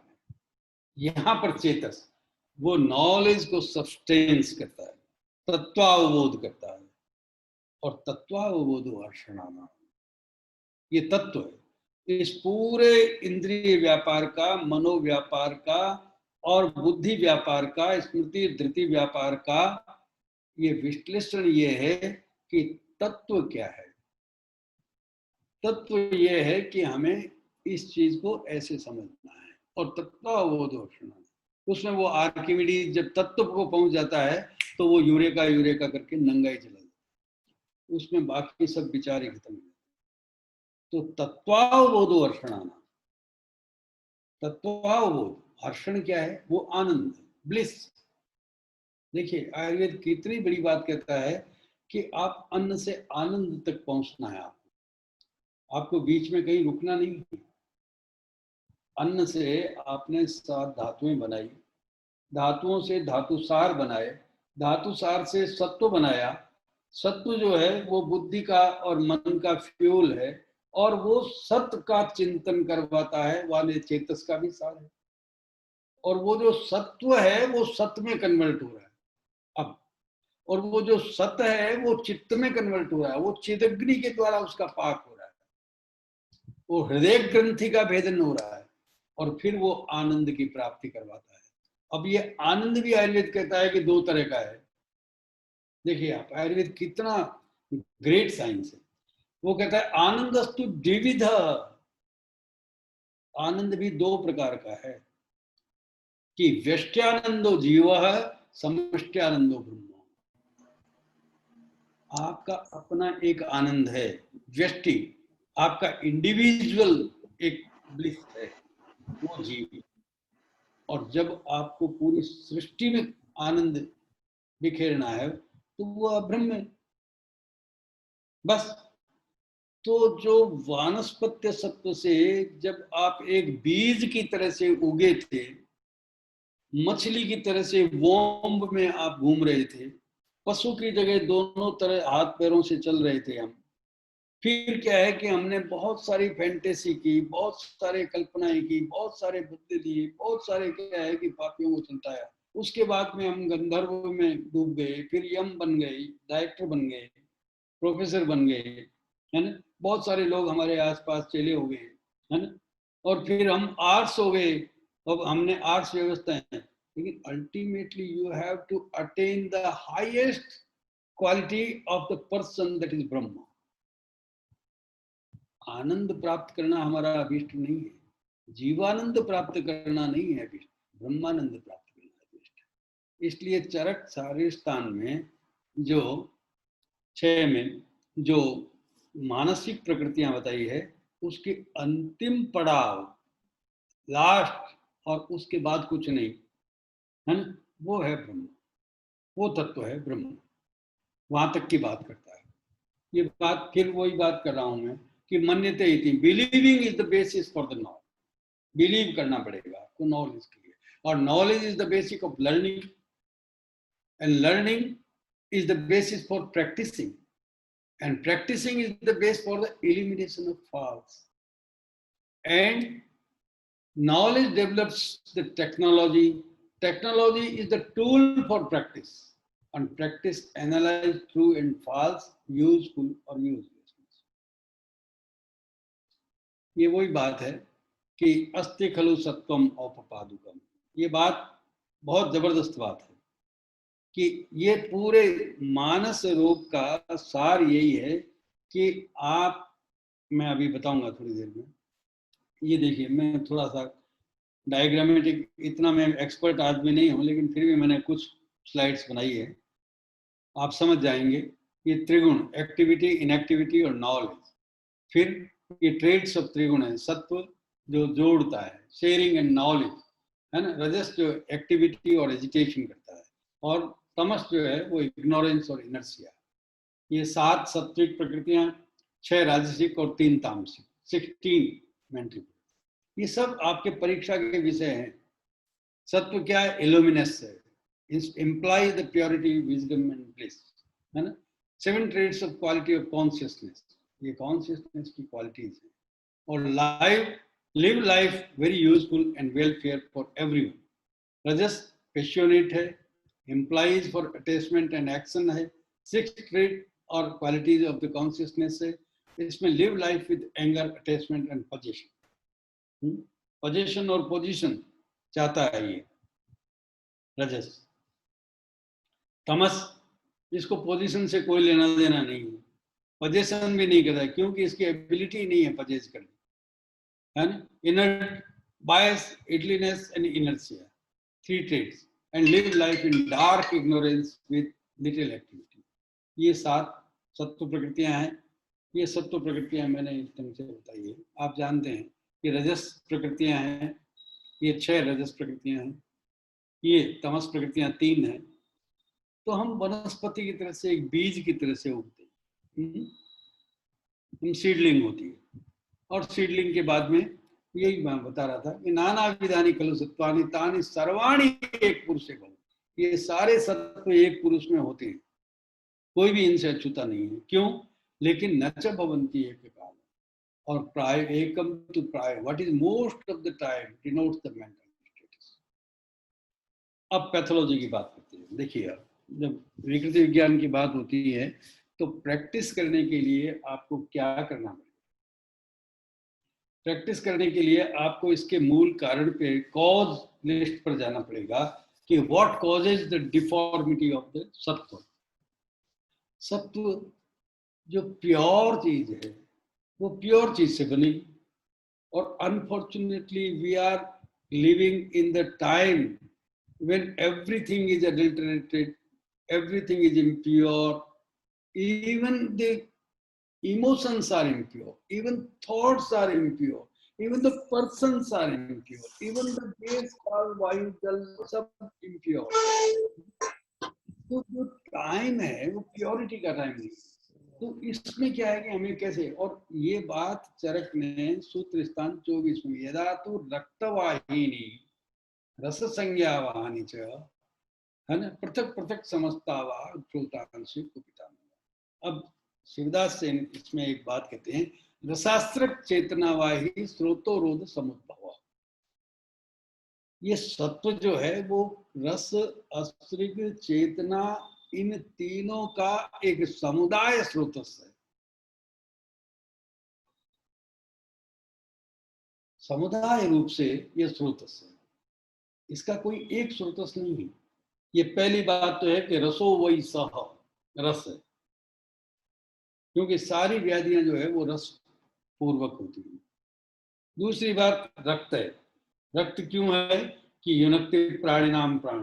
तीसरी बात चेतना है, और इन तीनों स्रोतस को समुदाय करेंगे तो ये सत्व वह स्रोतस है। तो ये जो स्रोतस है ये मलिनाहार से दुष्ट होता है। मलिनाहार की टीका चक्रपाणी क्या कहते हैं कि जो मलयव प्रपद्यन्ते, जो आहार जो है वो था ही मल और बनाएगा भी मल। वो दोष धातु बनाएगा ही नहीं, सत्व तो कहां से बनाएगा, सार कहां से बनाएगा? वो आहार जो है। अब एक चीज आज समझ में आई, बताऊंगा लॉर्ड क्या होगी। तो मलिनाहार शीलस्य, और ये बात आपको ध्यान रखने की है। ये मुझे लग रहा है ना, ये जो इसमें पानी है ना, ये रिसा होता है। आप कुछ बोल टेप। तो मलिनाहार की व्याख्या अगर आप और पढ़ेंगे तो उन्माद में, अपस्मार में, अतत्वाभिनिवेश में, और ये मदमूर्छा संन्यास में, इन सब में अशुचि आहार, मलिन आहार ही कारण है।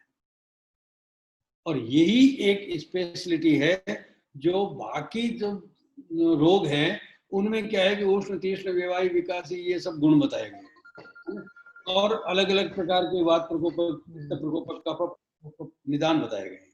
लेकिन यहाँ पर दोष प्रकोपक निदान की बजाय मलिनाहार को ही निदान बताया गया। 3 सब मानस रोगों में।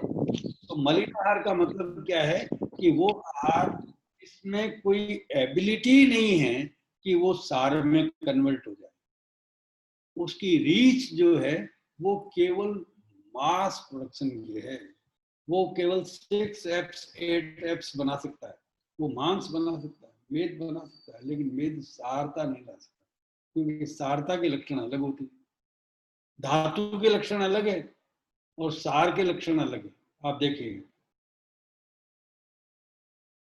रसास्त्रक चेतनावाही स्रोतो रूप समुद्भवा मदमूर्छाय संन्यास। बेसिकली मद का मतलब ये नहीं है कि कोई मद्य पीने से होता है।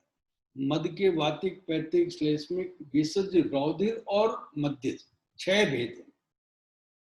और सक्ता नल्पद्रुताभासम चलस्कल चेष्टितम से शुरू होता है कि मतलब उसकी जो ओरिएंटेशन ऑफ द एक्टिविटीज है वो बिगड़ जाए, वो मद है। जिसका ओरिएंटेशन ऑफ सेंसरी ओरिएंटेशन बिगड़ जाए वो मूर्छा है, और जिसका ओरिएंटेशन ऑफ कॉन्शियसनेस बिगड़ जाए वो संन्यास। ये क्रमशः स्टेजेस है, एक्टिविटीज, सेंसरी एंड कॉन्शियसनेस।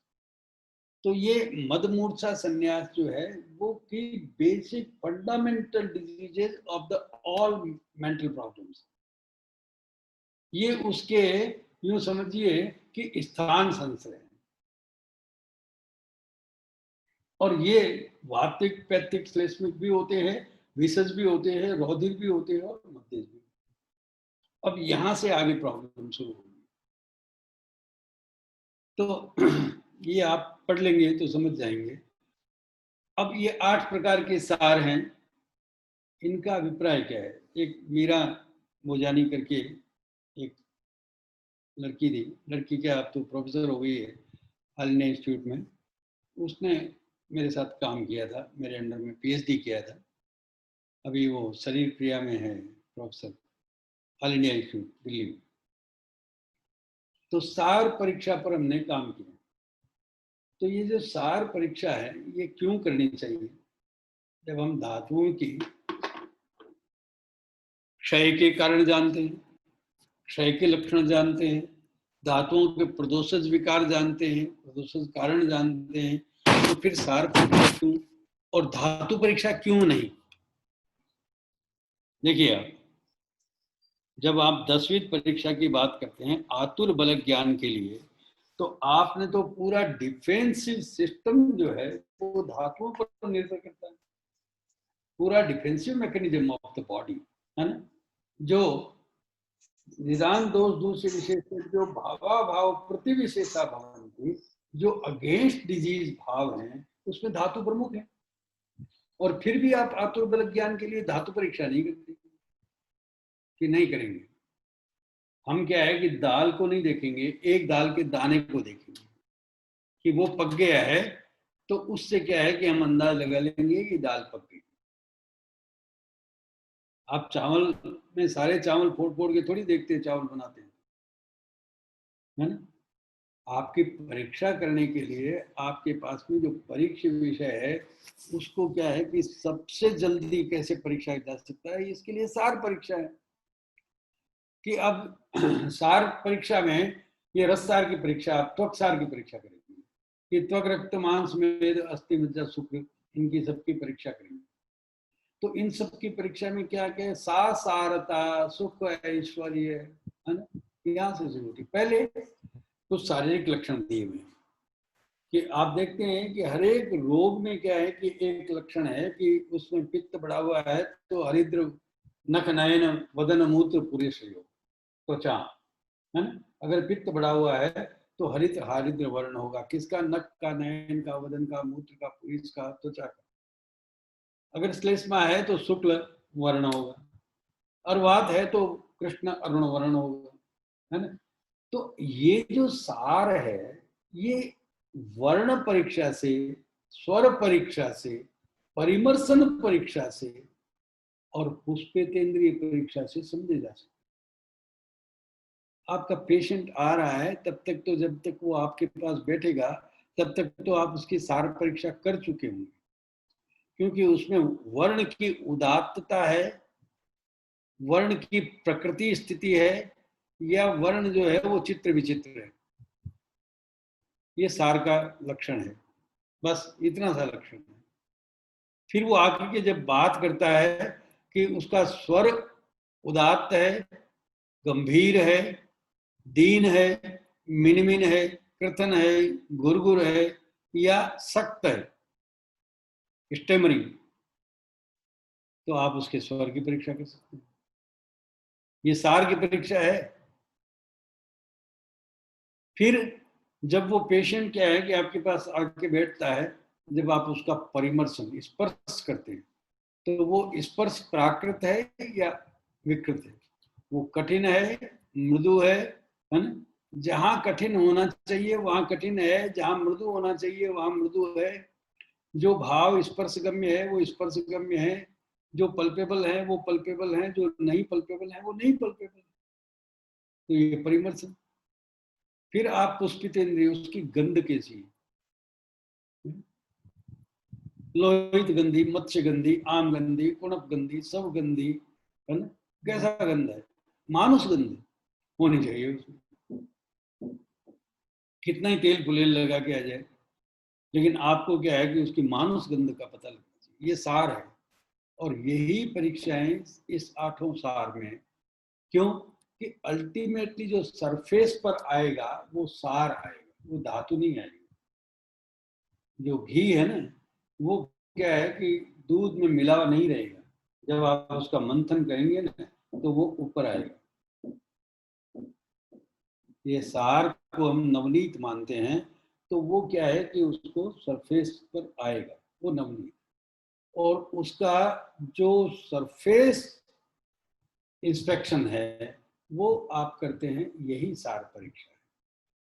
अब सत्व सार में कैसा होना चाहिए कि स्मृतिमंतो, भक्तिमंतो, कृतज्ञ।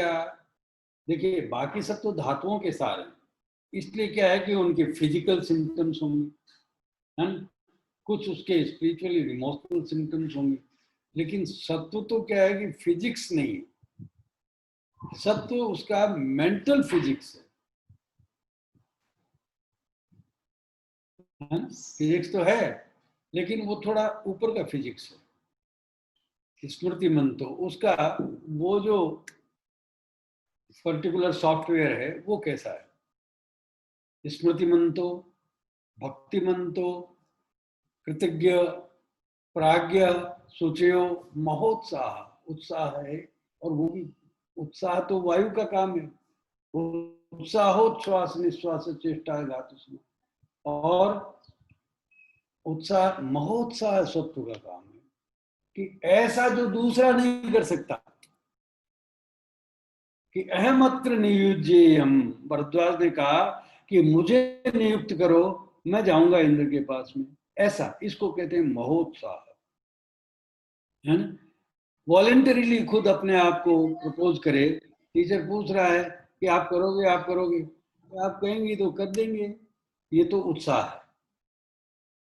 लेकिन मैं करूंगा, ये महोत्साह। और दक्ष स्किलफुली करेगा, है ना? बिल्कुल कुशलता से करेगा, धीर। और ऐसा भी नहीं कि बहुत उसका बंडर करेगा, बहुत प्रोवोकेशन करेगा, है ना? समर विक्रांत योदिन त्यक्त विषादा। बहुत सारे स्ट्रेस के तो बहुत सारे कारण हैं, बहुत सारे एंजाइटी के कारण हैं। उन सब से दूर सुव्यवस्थित गति। कैसे? उसका गति का मतलब पूरी एक्टिविटीज बिल्कुल अरेंज्ड, ऑर्गेनाइज्ड, डिसिप्लिन, गंभीर बुद्धि और गंभीर चेष्टा। अंत में तेसाम स्वलक्षण गुणा व्याख्याता। उसको क्या है कि अपने गुणों से ही जाना जाता है, वो गणेश नाम से नहीं जाना जाता। तो व्हाट इज डूइंग गणेश, वो दुनिया के उन गांवों में जाता है जहां पर उसको पैसा नहीं मिलता है, लेकिन ऐसी जगह पर जाकर के वो पेशेंट देखता है। उनके पास कोई नहीं जाएगा, गणेश जाता है। तो स्वलक्षण ये सत्व है।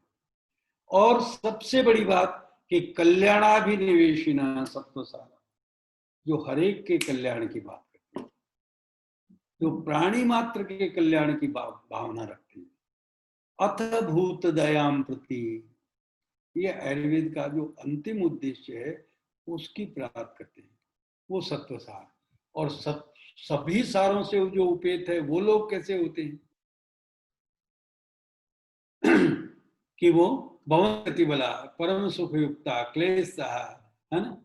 सर्वाम वेशजे ये सब तैयारी पता नहीं क्या चरक को मैंने ज्यादा डायरेक्ट डाउनलोड किया तो ये प्रॉब्लम आती है। स्थिर समाहित शरीरा सुसमाहित गति है सानुनाद स्निग्ध गंभीर महास्वरा सुखई सर्वाति भोग सम्मान भाजो, है ना। ये मंद जरसा मंद विकारा, मतलब उनको जल्दी से कोई बीमारी नहीं होती है, बहुत जल्दी बुढ़ापा भी नहीं आता है, तो ये सार का लक्षण है ना। तो आपकी biological age, emotional age, mental age, आपकी फिजिकल एज, आपकी फिजिकल स्ट्रेंथ, ये सब क्या है, ये सार पर डिपेंड करता है और उसको सर्वसार बोलते हैं। और हमारी कोशिश ये रहनी चाहिए, हमारी ट्रेनिंग ये रहनी चाहिए कि ये हमारे जो देशवासी हैं उनमें और कुछ बने नहीं बने, ये सार जरूर बने। और सार बनेगा तो ये जो मेंटल एगोनी और बहुत तरह के डिप्रेशन और स्ट्रेस और एंजाइटी, और सभी कोई सुशांत जैसे लोग आत्महत्या कर रहे हैं, करोड़ों रुपए बैंक में पड़े आत्महत्या कर रहे हैं। तो ये सारी जो पोजीशन है, ये देखिए आप, इसको कहते हैं सार, सत्व सार। सत्व नहीं है पैसा, और ये सब एक जगह हमारे पास में सुखायु के लक्षण लिखे हुए, विमान चरक सूत्र स्थान 30 के अपेंडिक्स में। सुख और आनंद एक चीज नहीं है। सुख, वहां पर जो सुखायु के लक्षण है उसमें बहुत सारे रिक्विजिट्स हैं, और मैंने तो ऐसे लोगों को ज्यादा आनंद में देखा है जिनके पास कुछ नहीं, और बहुत सारे लोगों को ऐसा देखा है जिनके पास सब कुछ है लेकिन वो परम दुखी है। तो इसलिए क्या है कि जो सत्व है ये बहुत अजीब टूल है, एक अजीब फ्यूल है, और एक इतना मतलब essential basis of the mental health है कि इसको क्या है कि हमें इम्प्रूव करना पड़ेगा, और इसके लिए हमें बहुत तरह के ज्ञान विज्ञान जो है वो समझना पड़ेगा। थैंक यू ऑल द रोग निदान विशेषज्ञ। सॉरी थोड़ा ज्यादा टाइम ले लिया मैंने, है ना। दीज थॉट्स और your own if you agree, and these thoughts are mine if you don't agree. Thank you, love you all, प्रणाम। Thank you sir. Thank you sir, thank you very much sir. Thank you, बहुत thank बहुत you. धन्यवाद sir, बहुत ही बढ़िया। और मतलब बहुत ही गूढ़ चीजें, मन विषय ऐसा है कि मन को समझना वैसे ही बहुत ही मुश्किल है, बहुत कठिन है, लेकिन आज हमने वैसे मन के तार छेड़ दिए, तो उसमें से आपने जो नई जो राग बताए, मन, चेतस, सत्व, इसको इतना डीपली हम लोगों ने कभी ना सोचा ना कभी सुना। तो सर बहुत ही ज्ञानवर्धक रहा आपका लेक्चर। पवन जी से मैं आग्रह करूंगी कि सर आप 2 शब्द बोले। अध्यक्ष महोदय का आशीर्वाद दिला दो। पवन सर। सर क्या आप मजे ले रहे हो? नहीं, ज्ञान परिषद आपके फोन करने का चक्कर। हेलो सर, बहुत आनंद आया सर आपका प्रवचन। इसको यार अच्छा नाम दिया आपने सर। प्रणाम। प्रणाम। और विवेक कैसे हो? सर प्रणाम। हाँ विवेक, क्या हाल है? बस सर कृपा है सर, आपका आशीर्वाद है। बिल्कुल। काफी दिन बाद देखा सर आपको, अच्छा लगा सर। चलो चलो बढ़िया है। अभी प्रश्न तो बहुत है, पर चैट बॉक्स पे लेते हैं प्रश्न सर। हाँ ठीक है। आपने ईमेल एड्रेस भी दिया हुआ है, आप ईमेल एड्रेस से ही जुड़े हैं, तो लोगों के पास ईमेल एड्रेस तो ही। पर बाकी गणेश जी और दीप्ति जी के पास प्रश्न पूछिए आप, वहां से वो खांडल सर से उत्तर लेके आप तक पहुंचा दिया जाएगा। फिर से एक चर्चा सत्र रखेंगे। ये तो इतना अनएंडिंग विषय है, और सर ने तो ये बस शुरुआत की है। एक जल अर्ची बस एक कंकड़ फेंक दिया है, अब ये देखते तरंग किधर किधर जाते हैं। पर मजा तो आया बहुत सर, एकदम नया विषय। मन, चेतस और सत्व 3 अलग अलग डायमेंशंस है।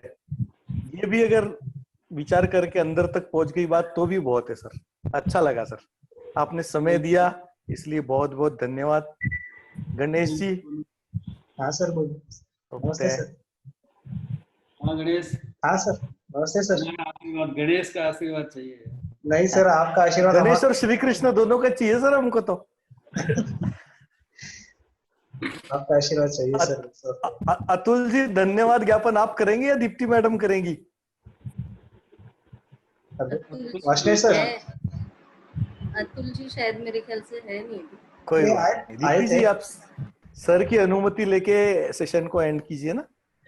नीलम भी है यहाँ पर, मैं हाँ। देख रहा हूँ। हाँ मैं नमस्ते सर। हाँ नमस्ते, बहुत बड़ी चिंतक है नीलम। हाँ सर सही बात है। सर चिंता ही करती रहती हूँ, कुछ करती नहीं हूँ। नहीं, विचार भी करती हूँ, ध्येय भी है, संकल्प भी है। सर सभी गुरुजनों को मेरा प्रणाम सर। अरे विवेक, जी सर। विवेक वाह किधर गायब है भाई? सर प्रणाम सर। सर प्रणाम सर। और विवेक तो क्यों सुनता है यार, तेरे को तो बहुत दे दिया पहले। नहीं सर, बहुत आनंद है सर, बहुत सर में सर सर ने अभी जैसा कहा सर कि क्लिनिकल डेस्क पे सर ये विचार रखने में सर काफी हद तक जो है बहुत लाभ हो रहा है सर। मैं कुछ दिनों से इसको महसूस कर रहा हूँ। चलो बढ़िया है। गुरुजी प्रणाम, एक प्रश्न पूछ लूं गुरुजी? हाँ अरे महेश बाबू। ललित सर नमस्कार। गुरुजी वैसे तो मैं पैथोलॉजी वाली एकेडमी में चोरी छुपके से घुस आया, आपका मैं लाभ ये लालच छोड़ नहीं पाया सुनने का। गुरुजी हमारे वहाँ द्रव्य गुण में इस बात को लिखा है कि तमसा बहुरूपेण वेष्टिता कर्म हेतु ना।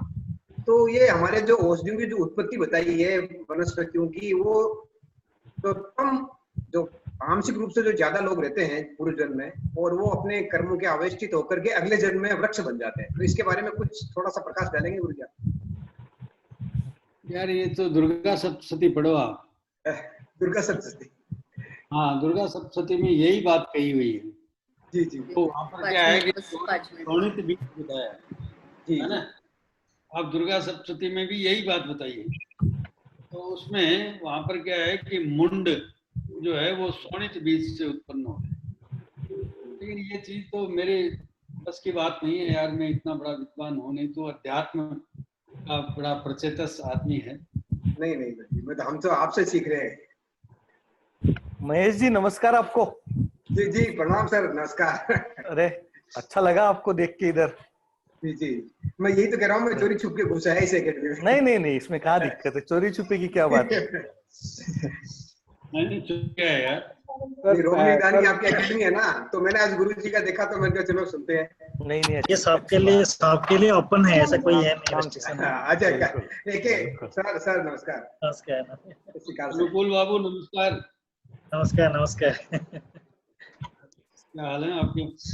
ठीक है सर, बहुत अच्छा लगा सर आपका लेक्चर, और बहुत ही अपने क्लिष्ट विषय है, आपने इतने सरलता से रखा है जो बिल्कुल सब समझने में किसी कठिनाई नहीं होगी मुझे लग रहा है। और बहुत ही सारे स्विच लगा रखे हैं यार, है ना? सारे सत्तों के स्विच आपने लगा रखे हैं। नहीं सर, आपने बहुत मजा आया सर, इसमें कोई शक ही नहीं है।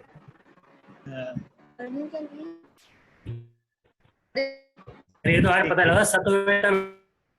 हाँ बिल्कुल, आज पता लगा सत्व में इतना मैटर है। बिल्कुल।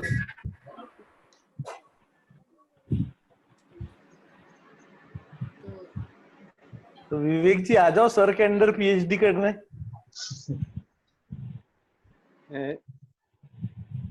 सर बड़े विवेक सर को बोल रहे हैं सर कि मैं। चलिए दीप्ति मैडम। हाँ जी सर। धन्यवाद। हाँ जी सर ने अपना बहुत बहुमूल्य समय दिया। सर से मैं पहले कभी एक बार सिर्फ मिली हूँ, जयपुर आई थी और पीएचडी के विषय में सर से बात करने आई थी मैं, और मानस रोग पे ही बात करने आई थी मैं उस समय सर से, लेकिन उसके बाद आगे कुछ बात बढ़ी नहीं थी और सर से मैं कभी नहीं मिली। लेकिन मुझे थोड़ा डर भी लग रहा था मैं सर को अप्रोच कैसे करूं लेक्चर के लिए, लेकिन जब मैं सर से मिली तो उपाध्याय सर और आप में मुझे कोई फर्क नहीं लगा।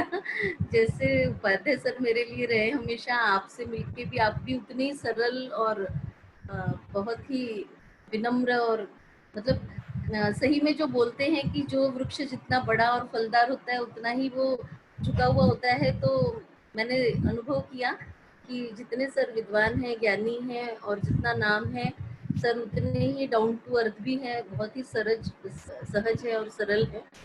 और सर ने बहुत ही मेरे एक ही बार बोलने पे सर ने अपनी सहमति दी, और मैंने सर को बोला कि हम परीक्षाओं पे कर रहे हैं चर्चा इस महीने, हमें जो है रोगी परीक्षा पे करना है, तो सर ने सत्व परीक्षा के लिए जो है अपना टॉपिक हमें दिया और इतने अच्छे तरीके से एक्सप्लेन किया और हमें बताया। मैं सर का हृदय धन्यवाद करती हूँ, अपने एकेडमी की तरफ से भी सर को धन्यवाद करती हूँ सर। और आज जितने भी लोग यहाँ पे जुड़े, पवन सर, विवेक जी, महेश दधीच सर आज जुड़ गए हमारे साथ, हमारे लिए बहुत ही सौभाग्य की बात है। और संध्या वाघ मैडम, कार सर, बहुत बड़े बड़े नाम, बहुत से लोग यहाँ पे, विवेक दुबे जी, तो मैं सभी का धन्यवाद करती हूँ।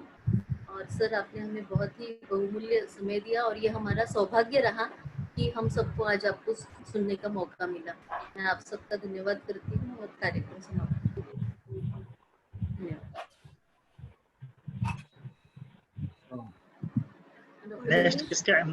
नेक्स्ट डिक्लेयर कर दीजिए कब है। नेक्स्ट करेंगे सर। एक्चुअली बघेल सर का होना था, लेकिन बघेल सर का 19 को कोई आ रहा है, तो सर उसमें बिजी है। और हमारा भी 22 को शायद नहीं होगा, शायद हम 21 को करेंगे। 22 का गणेश चतुर्थी है, तो वो भी डेट फिक्स नहीं है, तो नेक्स्ट वाला हम 1-2 दिन में डिक्लेयर कर देंगे। एंड करते सर। धन्यवाद sir. Thank you very much. Thank you sir.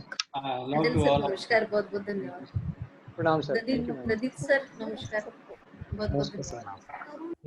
Pradeep sir भी 2 शब्द कहे कुछ।